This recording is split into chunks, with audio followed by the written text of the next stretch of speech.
गणेशाय नमः। प्रेम से बोलिए चौथ माता की जय। आप सभी माताओं बहनों को बैसाख चौथ व्रत की ढेर सारी शुभकामनाएं। चौथ माता गणेश महाराज आप सभी माताओं बहनों की सभी मनोकामना को पूर्ण करें। आज मैं आप सभी को सुनाने जा रही हूँ चौथ माता की बड़ी ही कल्याणकारी कथा को बड़े ही श्रद्धा से और संचित मन से पूरा अवश्य सुनेगा। माता रानी गणेश भगवान आप सभी की मनोकामना को पूर्ण करेंगे। और हाँ प्यारे भक्तगणों, कमेंट बॉक्स में चौथ माता की जय लिखना ना भूले। अब श्रवण करेंगे कथा। एक सेठ सेठानी थे, उनका एक बेटा और बहू थे। बहू सबको भोजन करा के फिर स्वयं भोजन करती थी। एक पड़ोसन ऐसी भी थी जो रोज पूछती थी कि बहू तुमने आज क्या बनाया और क्या खाया। पड़ोसन की बातें सुन बहू कहती ठंडो बासी। एक दिन उसके पति ने ऐसा सुनकर विचार किया कि आज तो पकवान बनाए जाए, फिर देखते हैं कि मेरी पत्नी क्या कहती है। उसने तरह तरह के पकवान बनवाए और घर के सभी लोगों ने एक साथ बैठकर भोजन किया। आज भी पड़ोसन ने पूछा तो बहू ने कहा ठंडो बासी। सेठ के लड़के ने सोचा हो न हो कोई बात अवश्य है जिससे मेरी पत्नी ऐसा कहती है। उसने पत्नी से पूछा तुम रोज ठंडो बासी खाया ऐसा क्यों कहती हो, जबकि हम सब ने एक साथ बैठकर कई तरह के पकवान खाए। उसकी पत्नी बोली हम लोग जो खा रहे हैं वह बाप बूढ़ों की कमाई है। जिस दिन आप कमा कर लाओगे उस दिन मैं समझूंगी कि ताजा भोजन कर रही हूँ। अब एक दिन लड़के ने माँ से कहा माँ मैं एक बड़े शहर में कमाई करने जा रहा हूँ। माँ बोली बेटा अपने पास इतना धन है कि खाया नहीं खुटेगा। माँ के मना करने पर भी बेटे ने स्वयं कमाने का दृढ़ निश्चय कर लिया और जाते समय पत्नी से कहा मैं जब तक कमाकर बहुत सा धन लेकर ना आऊं तुम चूल्हे की आग मत बुझने देना। एक दिन चूल्हे की आग बुझ गई तो वह मन ही मन घबराने लगी कि कहीं मेरे पति पर संकट तो नहीं आन पड़ा। जल्दी से पड़ोस में जाकर आग लाकर चूल्हे में रख दूं, ऐसा विचार करके पड़ोस में गई। वहां पड़ोसन चौथ माता का व्रत पूजन कर रही थी। पड़ोसन ने कहा थोड़ी देर में आकर आग ले जाना। बहू ने पड़ोसन से पूछा आप यह व्रत क्यों करती है, इससे क्या मिलता है। पड़ोसन ने कहा यह चौथ माता का व्रत है, इसके करने से अन्न लक्ष्मी मिले और सभी मनोकामना पूरी होती है। अब पड़ोसन की बात सुनकर बहू भी चौथ माता का व्रत करने लगी। दीवार पर चौथ माता बनाई। उस दिन घी गुड़ का चूरमा बनाकर रात्रि को चंद्रमा को अर्घ्य देकर भोजन करती। ऐसा करते करते बहुत दिन हो गए। चौथ माता ने उस बहू के पति को सपना दिया कि साहूकार का बेटा तू जागे कि सोवे, तेरी पत्नी बहुत याद कर रही है तुझको। तू घर जाकर उसकी चिंता मिटा। तू दुकान खोलकर कंकु केसर का पगलिया बना के बैठ जाना। आज तेरा हिसाब किताब चुकता हो जाएगा। अब तो चौथ माता ने जैसा कहा था वैसा ही हुआ। उसने घर जाने की तैयारी की और गाड़ी भर के धन दौलत लेकर चल दिया। रास्ते में एक बड़ा सा काला नाग फन फैलाए बैठ गया और कहने लगा आज तो मैं तुझे डसूंगा, नहीं छोड़ूंगा। आज तेरी आयु पूरी हो गई है। सेठ के लड़के ने कहा आज चौथ माता ने मुझे सपना दिया तो मैं पत्नी से मिलने घर जा रहा हूँ। वहाँ मेरी पत्नी बहुत चिंता कर रही है। मैं उससे मिलकर जरूर आऊँगा, तब तुम मुझे डस लेना। नाग ने कहा तुम शपथ पूर्वक कहकर जाओ तो मैं तुम्हें जाने दूंगा, परंतु अगर तुम लौट कर नहीं आए तो मैं तुम्हारे घर जाकर तुम्हें डस लूंगा। इस प्रकार सर्प को वचन देकर वह अपने घर पहुंचा। वहां सभी से हंसी खुशी से मिला और भोजन करके उदास होकर बैठ गया। उसकी पत्नी ने उदासी का कारण पूछा तो पति ने काले नाग वाली सारी बात बता दी और कहा, यदि मैं उसके पास नहीं जाऊंगा तो वह घर आकर ही मुझे डस लेगा। पत्नी बहुत चतुर थी। उसने कहा कि आप घबराइए नहीं, लेट जाओ, मैं एक उपाय करती हूँ। पत्नी ने कमरे की 7 पीढ़ी धोई। पहली पीढ़ी पर रेत रखी, दूसरी पर इत्र, तीसरी पर गुलाल, चौथी पर फूल और कंकु केसर, पांचवी पर लड्डू पेड़ा, छठी पर गादी गलीचा और 7वीं पीढ़ी पर दूध का कटोरा भर कर रख दिया। इस प्रकार वह 7 ही पीढ़ी सजाकर बैठ गई। जैसे ही आधी रात हुआ, नाग आकर पीढ़ी चढ़ने लगा। पहली पीढ़ी पर रेत में लौट गया और कहने लगा कि सेठ की बहू ने आराम तो बहुत दिया, पर बचनों से बंध कर आया हूँ, सो डसूंगा तो जरूर। इसी प्रकार 7 पीढ़ियों पर नाग आराम करता हुआ और कहता हुआ कि डसूंगा जरूर कमरे में ही जाने वाला था कि चौथ माता ने विचार किया कि मैं अगर इसे नहीं बचाऊंगी तो संसार में धर्म कर्म और व्रत पूजन को कौन मानेगा। अब तो गणेश जी, चंद्रमा जी और चौथ माता ने उसे बचाने का विचार किया। चंद्रमा जी ने उजाला किया, चौथ माता ढाल बनी और गणेश जी ने तलवार लेकर नाग को मार दिया और ढाक से ढक दिया। अब बहू भी थकी हारी सो गई। जब सुबह हुई तो लोग बेटे से मिलने आए, परंतु बेटा बहू तो उठे ही नहीं थे। बहुत देर हो गई तो माँ उन्हें उठाने गई।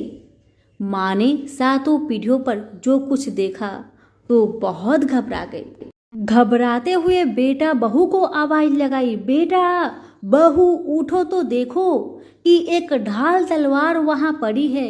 अब ढाल उठाई तो वही काला नाग मरा हुआ पड़ा है। बेटा बहू ने सोचा कि आज तो धर्म कर्म ही आड़े आई, जो भगवान गणेश जी और चौथ माता ने अपनी रक्षा की है। हे चौथ माता, जैसे आपने सेठ के बेटे बहू की रक्षा की, वैसी सबकी करना। सभी प्रेम से बोले, चौथ माता की जय हो, गणेश महाराज की जय हो। किसी गांव में एक विधवा माता और उसका एक पुत्र रहता था। वह गायों को चराकर अपना पालन पोषण करता था। उसकी माता 12 मासी चौथ माता का व्रत करती थी। वह हर महीने की विनायक चौथ को चूरमे के 5 लड्डू बनाती। उनमें से एक चौथ माता का, एक गणेश जी का, एक गाय माता का निकालकर दान करती, एक बेटे को खिलाती और एक स्वयं खाती। जब जेठ महीने की चौथ थी, बेटा पड़ोसन के घर गया। वहां चूरमा देखकर पूछने लगा कि दीदी आप क्या कर रही हो।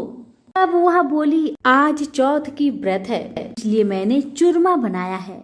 मगर तेरी माँ तो हर चौथ को ही बहुत सारे लड्डू बनाती है, पर तुझे केवल एक ही लड्डू खाने को देती है। ठंडी बासी रोटी की खाने को देती है। लड़का पड़ोसन की बातों के बहकावे में आ गया और अपनी माता से बोला, माँ तू चूरमा खाती है और मुझे सिर्फ एक लड्डू देती है, इसलिए तू अब चौथ माता का व्रत करना छोड़ दे। माँ ने कहा, बेटा ये तो चौथ माता का व्रत है, तेरे ही सुख शांति के लिए करती हूँ मैं यह व्रत नहीं छोड़ सकती हूँ। यह सुनकर बेटा नाराज होकर विदेश जाने लगा। माँ बोली, बेटा यदि तू मेरे से नाराज होकर विदेश जाना चाहता है तो ये माताजी की आंखें अपने साथ ले जा। यदि तेरे पर कोई संकट आए तो चौथ माता और विनायक जी का नाम लेकर इन्हें डाल देना, तेरा संकट दूर हो जाएगा। लड़का आंखों को लेकर विदेश चला गया। रास्ते में उसे एक खून से भरी हुई नदी मिली, जिसे पार करना संभव नहीं था। लेकिन उस संकट की घड़ी में उसे अपने माँ की बात याद आई और उसने एक आंख चौथ माता का नाम लेकर उस नदी में डाल दिया और कहा, हे चौथ माता, यदि आप सच्ची है और मेरी माँ मेरे लिए ही आपका व्रत सदा करती है तो यह नदी दूध और पानी से भर जाए और मुझे रास्ता मिल जाए। उसके ऐसे कहते रास्ता मिल गया। आगे चलने पर भयंकर जंगल से भी उसे इसी प्रकार आके पूर कर गुजरना पड़ा। आगे चलकर एक नगर में पहुंचा। उस नगर के राजा के यहाँ रोज एक मिट्टी के बर्तन का आवा पकता था। वहाँ आवा तब पकता था जब उसमें एक आदमी की बलि दी जाती थी, यानी एक आदमी को बर्तनों के साथ चुन दिया जाता था। उस लड़के ने वहां जाकर देखा, एक बुढ़िया माई आटा पीसते जा रही थी और रोती जा रही थी। उस लड़के ने इसका कारण पूछा तो बुढ़िया माई बोली कि बेटा, आज मेरे एक लौते बेटे का इस आवा में जाने का नंबर है। तब वह लड़का बोला, हे बुढ़िया माई, तू मुझे जल्दी से खाना खिला दे, तेरे पुत्र की जगह में मैं जाऊंगा। बुढ़िया माई के मना करने पर भी वह नहीं माना और राजा का बुलावा आने पर अपना सामान बुढ़िया माई के घर छोड़कर वह चला गया। रात में चौथ माता के आंखें वह एक लोटा जल उस आवा में अपने साथ रख लिया और चौथ माता का नाम लेकर बैठ गया। दूसरे दिन आवा पककर तैयार हो गया। लोगों को बहुत आश्चर्य हुआ। प्रजा ने जाकर राजा से यह बात कही। तब राजा स्वयं देखने आए। आवा से बर्तन निकाले जाने लगे तो अंदर से आवाज आई, धीरे धीरे बर्तन उतारो, अंदर मैं हूँ। तभी राजा ने आवाज सुनकर कहा कि तू अंदर कौन है? कोई भूत प्रेत या कोई देव हो? तब वह लड़का बोला, कल जिस लड़के को तुमने आवा में चुना था, मैं वही लड़का हूँ। लड़का बाहर आया। बाहर आने पर बुढ़िया माई वह राजा के पूछने पर उसने कहा कि यह सब चमत्कार तो मेरी चौथ माता वह विनायक जी के व्रत का है। मेरी माँ मेरी सलामती के लिए व्रत करती है। उन्हीं के प्रताप से आज मेरा यह भयानक संकट दूर हुआ है। राजा को विश्वास नहीं हुआ। तब राजा ने 2 घोड़े मंगवाए। एक पर स्वयं बैठा और दूसरे पर लड़के को बैठाकर उसके हाथ पैरों में जंजीर बांधी और कहा, यदि तेरी चौथ माता सच्ची है तो यह जंजीर मेरे हाथ पैरों में आ जाए। लड़के ने चौथ माता का आंख पुकार कर कहा, गणेश जी महाराज, आप ही मेरी रक्षा करना। इतना कहते ही भगवान की कृपा से वह जंजीर खुलकर राजा के हाथ में जा गिरी।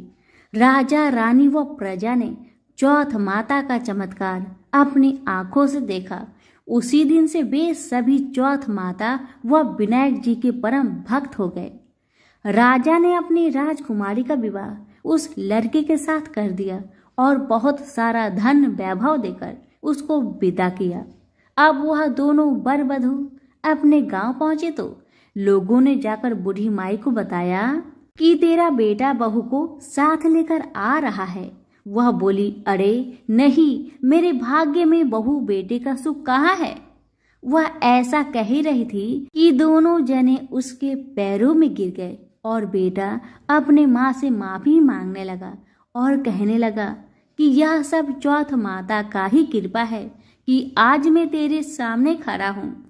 उसके बाद उसने सारी नगर में ढिंढोरा पिटवा दिया कि सारी सुहागिने बेटे की माँ हो सके तो लड़कियां भी चौथ माता का व्रत करे और हो सके तो पूरी 12 महीने की चौथ करे, नहीं तो 4 बड़ी चौथ करे, नहीं तो 2 अवश्य करे।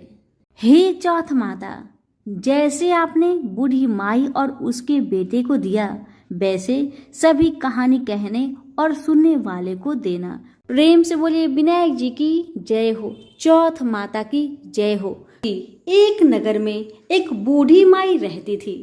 वह अपने बेटे की सलामती के लिए 12 महीनों की चौथ का व्रत करती थी। हर चौथ को पंसारी से थोड़ा सा गुड़ और घी लाकर 4 लड्डू बनाती, एक बेटे को देती, एक से पूजा करती, एक हाथ कार के लिए निकालती और एक चांद उगने पर खुद खा लेती। एक बार उसका बेटा ताई से मिलने गया। ताई ने आश्विन मास की चौथ का व्रत रखी थी। लड़का कहने लगा, ताई मेरी माँ तो 12 महीने की चौथ करती है। लड़के की बात सुन ताई बोली, तेरी माँ तेरी कमाई से तर माल खाने के लिए 12 चौथ करती है। तू परदेश चला जा, वह एक भी चौथ नहीं करेगी। लड़के को लगा ताई सच कह रही है। लड़के ने जैसे ताई ने बताया ठीक वैसा ही किया।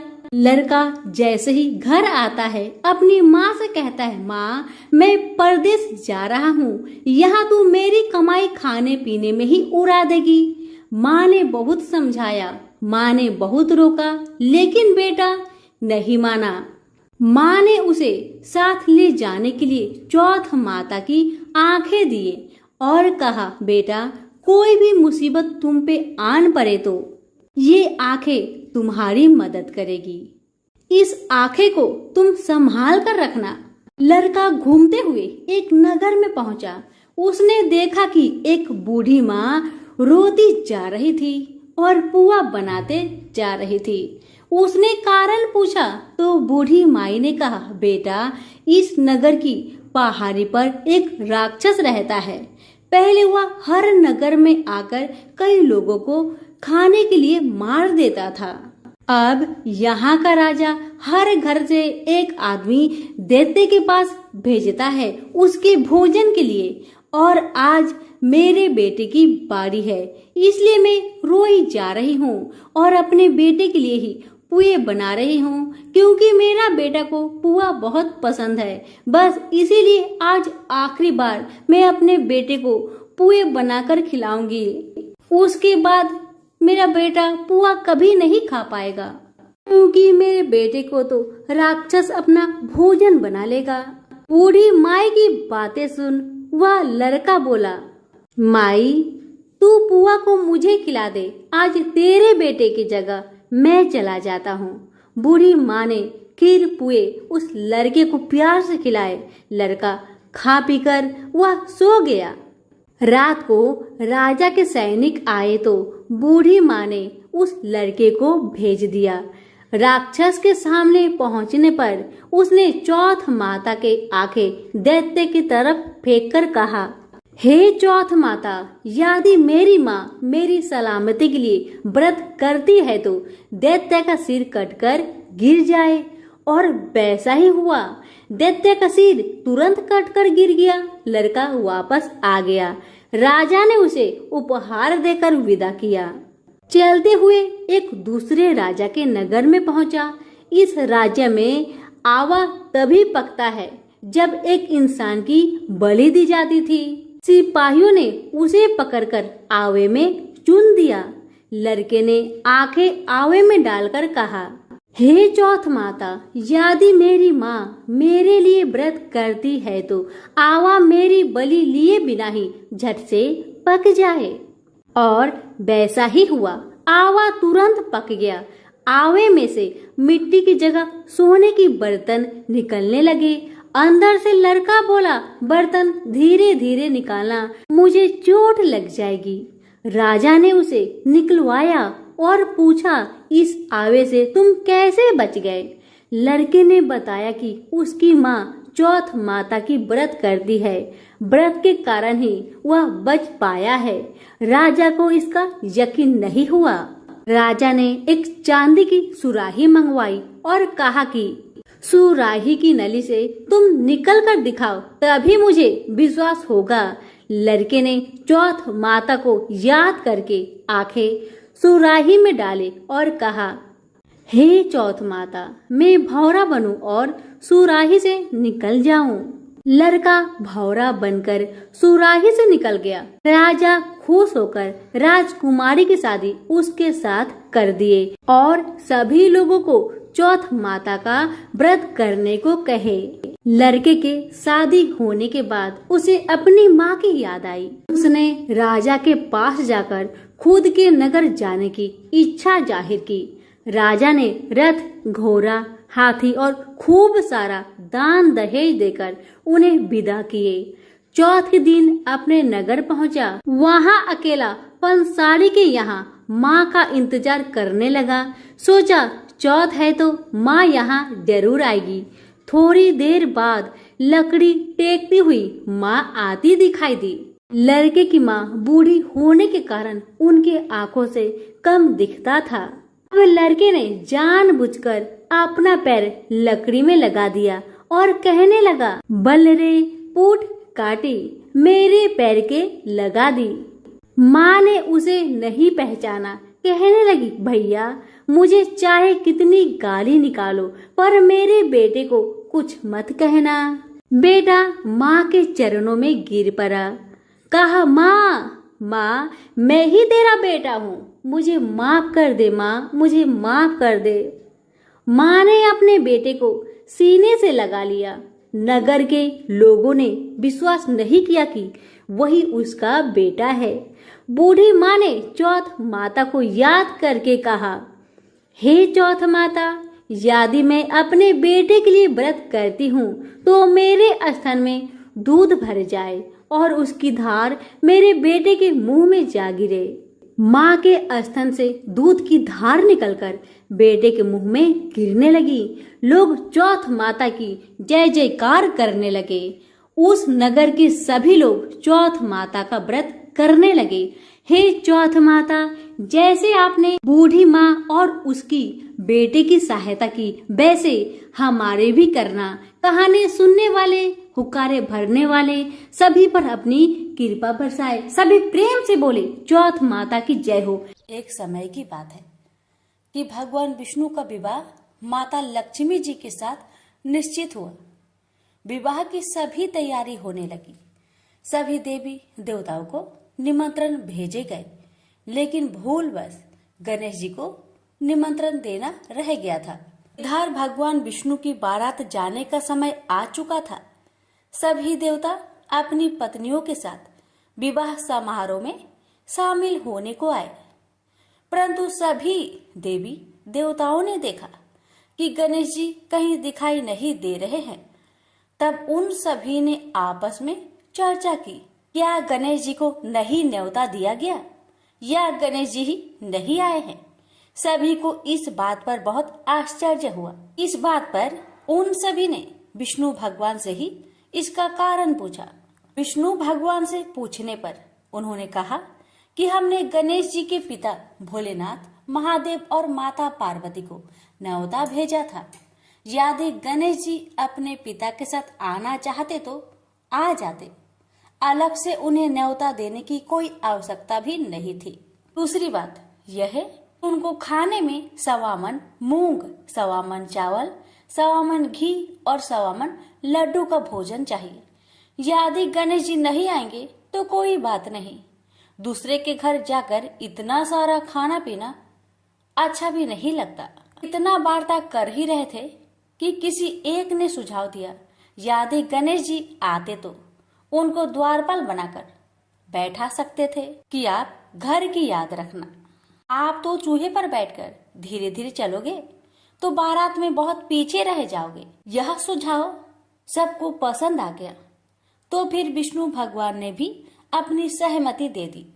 तब गणेश जी को निमंत्रण देकर आमंत्रित किया और उनको समझा बुझाकर घर की रखवाली करने को बैठा दिया गया। बारात चल दी। तब नारद जी ने देखा कि गणेश जी तो दरवाजे पर ही बैठे हुए हैं, तो वे गणेश जी के पास गए और रुकने का कारण पूछा। गणेश जी कहने लगे कि विष्णु भगवान ने मेरा बहुत अपमान किया है। नारद जी ने कहा कि आप अपनी मूषक सेना आगे भेज दो तो वह रास्ता खोद देगी, जिससे उनके वाहन धरती में धंस जाएंगे। तब आपको सम्मान पूर्वक बुलाना पड़ेगा।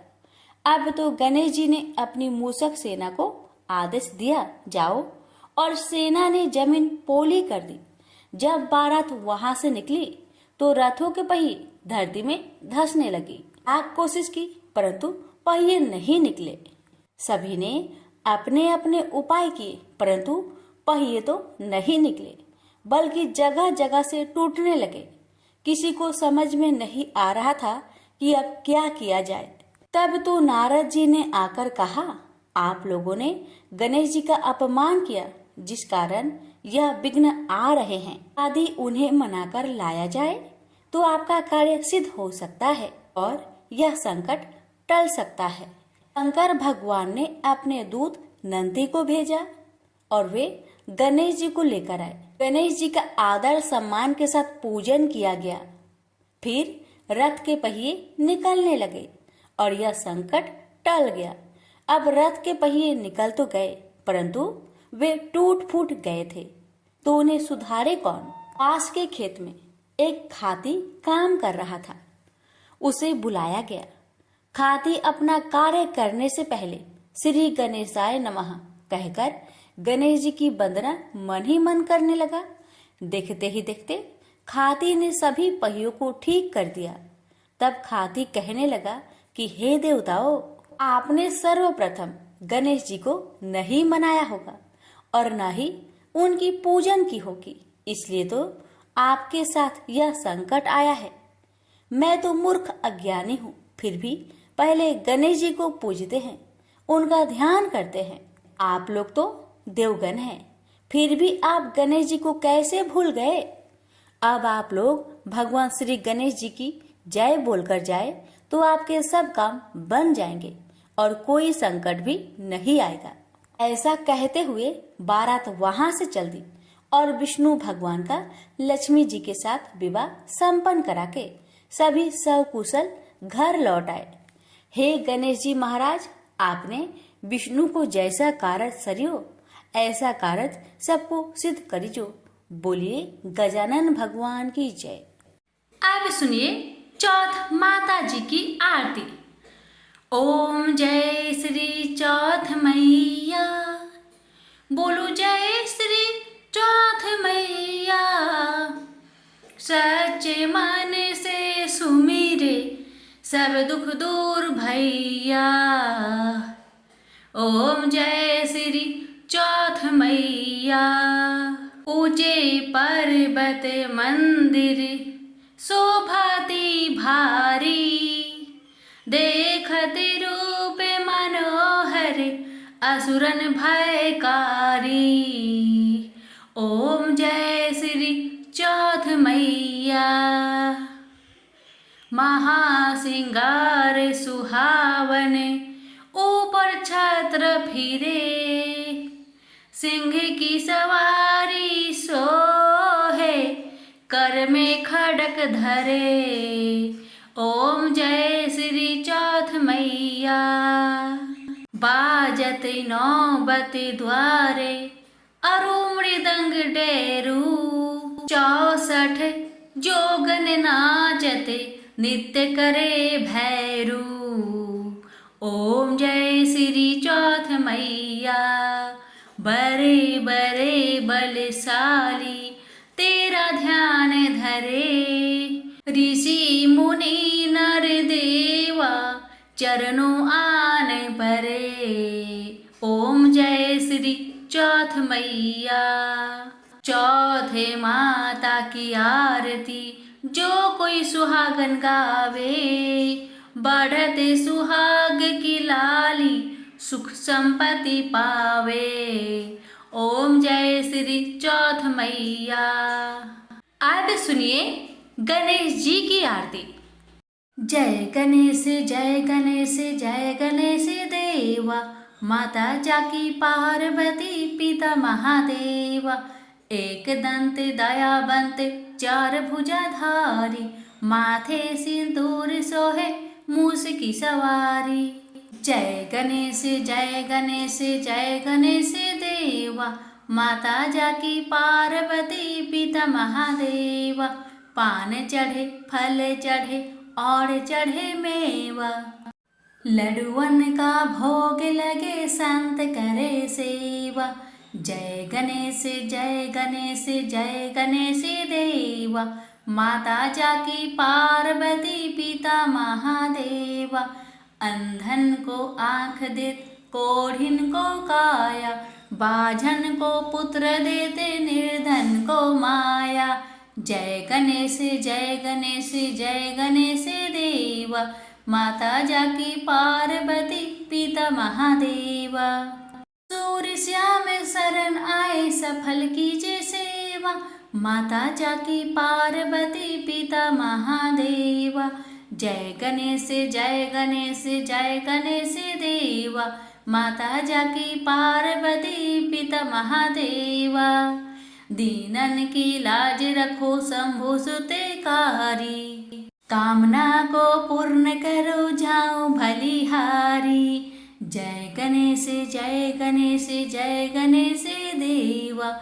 माता जाकी पार्वती पिता महादेवा। प्रेम से बोलिए गणेश भगवान की जय। हे भगवान, हे चौथ माता, अपने सभी भक्तों की सभी मनोकामना को पूर्ण करना, सभी कष्टों को दूर करना, और हम जो आपकी कथा सुना रहे हैं हम पर भी अपनी कृपा सदा बनाए रखना। प्रेम से बोलिए चौथ मैया की जय, गणेश भगवान की जय।